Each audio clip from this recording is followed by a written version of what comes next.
compte, tout doit être un jeu pour un enfant. Pour que ça lui plaise et qu'il ait envie, qu'il ait l'impression de jouer, comme apprendre une récitation en tapant sur la table, en faisant des sons différents. Moi, ça marchait très très bien pour qu'ils apprennent à leur petite récitation et tout ça, parce qu'ils jouaient, ils se rendaient pas compte qu'ils apprenaient, ils jouaient. Moi, je trouve que c'est important de tourner, c'est comme faire ranger une classe ou des enfants sur une plage, c'est ah ben c'est lequel va ranger le plus vite. Là, ils ont plus la notion qui range et que ça les ennuie. C'est là, ça y est, allez, et là, ils rangent en 30 secondes. C'est tout transformé en jeu. Et c'est vrai que la lecture, enfin, quand je lis dans les écoles, pourtant mes livres sont un peu compliqués parce que j'ai voulu absolument faire un conte. Mais hier, j'étais dans une petite section et une moyenne section de maternelle. Mais les enfants, ils ont écouté du début à la fin. Mais évidemment, j'ai pas lu, je les ai fait intervenir, demander s'ils connaissaient telle couleur, ce qu'ils préféraient. Et quand on les fait intervenir, pour eux, c'était un jeu.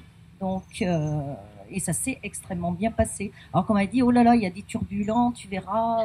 Et en fin de compte, non, ils sont restés du début à la fin. Même les petites sections, toutes petites sections, ont été adorables. Mais transformées en jeu, la lecture. Ça, je trouve que c'est important. Le verbe jouer est très important. C'est réservé qu'à certaines personnes, que c'est pas accessible à toutes les familles. Vous en pensez quoi?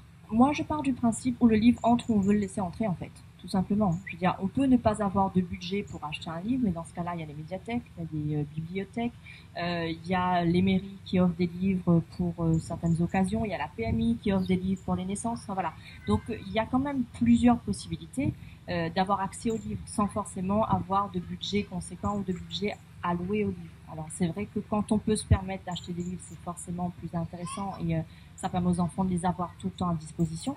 Mais il y a toujours possibilité, par le biais des médiathèques, des bibliothèques, de louer de louer des livres et de les ramener, et du coup d'en connaître encore plus, parce que le panel qu'ils ont en médiathèque, en bibliothèque, est très impressionnant. C'est même, en quantité de livres, on les trouverait même pas dans une librairie, quoi. Donc, si l'enfant, si le parent a vraiment envie que l'enfant rentre dans les livres, il lui suffit de les emmener en médiathèque, en bibliothèque. Il y a des ateliers pour les petits, il y a les bébés lecteurs, il y a plein de contes, il y a plein d'activités qui sont à destination des enfants. Et justement, le fait de ne pas avoir de budget livre permet d'avoir un panel de lecture très très large au final. Il suffit juste de se déplacer, en fait, et de proposer. Le premier pas, c'est vraiment que le parent propose à son enfant. Il dit, viens, je t'emmène quelque part, tu vas voir, ça va être chouette, on va s'amuser. Et il faut que le parent joue avec l'enfant. Qu'il lui montre pas le livre, tiens, vas-y, lis, et puis débrouille-toi, quoi. Ça marche pas comme ça. Un enfant, si tu lui donnes quelque chose et que tu lui montres pas que c'est chouette, il va pas jouer avec, hein.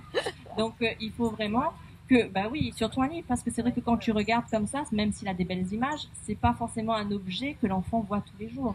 Sauf si son parent lit tous les jours. Là, mais c'est pas forcément le cas. Je veux dire, avec tout ce qu'on a à faire dans les journées, il y a des jours où on touche pas un livre, hein. Non. Donc, le fait de proposer l'objet livre dans un moment ludique, en expliquant à l'enfant, regarde, il y a un petit personnage, il est joli, il y a plein de couleurs, il y a une histoire. Après, des fois, partir sur ce que l'enfant aime. Par exemple, l'enfant va aimer les chats, lui proposer un livre de chats. Ça va être déjà le début pour l'introduire au livre. Quand il va voir que le livre est intéressant, il va aller regarder autre chose. Mais lui proposer des choses qui lui conviennent au final. Et pareil, en fonction de l'âge, à chaque fois, il va y avoir des approches différentes. Donc, à mon avis, il n'y a pas forcément de barrière, en fait, à la lecture. C'est juste qu'il faut vraiment se donner les moyens. Oui, comme l'écrit, c'est une arme, alors il vaut mieux que les gens ne lisent pas beaucoup. Certains sociologues, voilà, tout un courant de pensée qui ont peur du livre, parce que oui, le livre peut être dangereux, surtout quand on, si plus grand, se met à lire les essais, voilà. On entend encore dans certains pays qui brûlent les livres. Les livres sont encore mis à mal. On brûle l'objet livre. C'est que bon, c'est qu'on en a peur. Et est-ce que là, on peut encore de nos jours avoir peur du livre? Ça dépend qui a peur. Dans beaucoup de pays, les femmes notamment sont interdites d'études et de livres. Donc voilà, parce que quand on lit, on s'ouvre à plein de sujets différents et on peut réfléchir après sur certains sujets qui font qu'on se rebelle un peu plus que quand on est ignorant, hein. Ça a toujours été et je reste toujours persuadée que la culture est la première arme pour se libérer de tout, pour les hommes comme pour les femmes d'ailleurs. Hein. Moi, je pense que effectivement, les livres peuvent faire peur parce que quand on est instruit, c'est plus difficile de nous raconter des histoires.